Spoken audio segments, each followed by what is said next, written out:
Listen to me, coffee is killing you. Since your body, it's going to touch the thyroid gland and the parathyroid gland. These two are responsible for your heart rate and metabolism, but also your hair, bone, and nails. So then it's gonna go down to your kidneys and start burning those up. You're gonna start suffering from UTIs. You're gonna start suffering from low back pain. What is with TikTok and people saying the water is killing you, the coffee is killing you, marinating your chicken is killing you? Let's look at the actual evidence for caffeine. Time for school. Firstly, the thyroid and parathyroid glands lie in front of the trachea, also called the windpipe. And coffee goes down the esophagus, which is behind the trachea. So how on earth is coffee touching these glands? It's a closed system.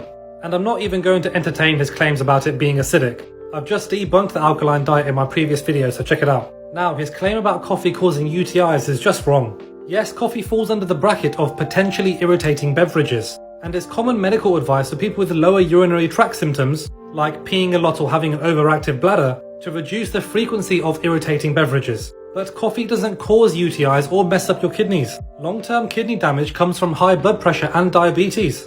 This review of 34 studies showed that 1 to 2 cups of coffee a day resulted in a temporary increase in blood pressure, but this was negligible if you habitually drink it, due to the tolerance that builds up. It also decreases your risk of type 2 diabetes. This meta-analysis of 18 studies found that with every daily cup of coffee, your risk of diabetes decreases by 7%.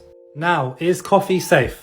This systematic review of more than 300 studies concluded that in healthy adults, caffeine of dosages up to 400 milligrams a day is not associated with adverse effects such as cardiovascular, behavioral, reproductive, or bone health effects. Furthermore, the benefits of caffeine are quite impressive. Caffeine is a stimulant. It blocks the inhibitory neurotransmitter adenosine, which upregulates other neurotransmitters like norepinephrine and dopamine. And this does wonders for cognitive function. Many control studies show that caffeine improves cognitive parameters such as memory, energy, and reaction times. Caffeine also temporarily boosts your metabolic rate and led to a 13% increase in calories burnt within 4 hours of drinking it. And drinking 4 cups of coffee per day has been shown to decrease your risk of committing suicide by 53%.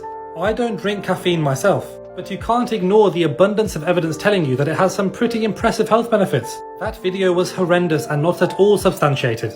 And as always, don't give medical advice if you're not a medical professional. Class dismissed.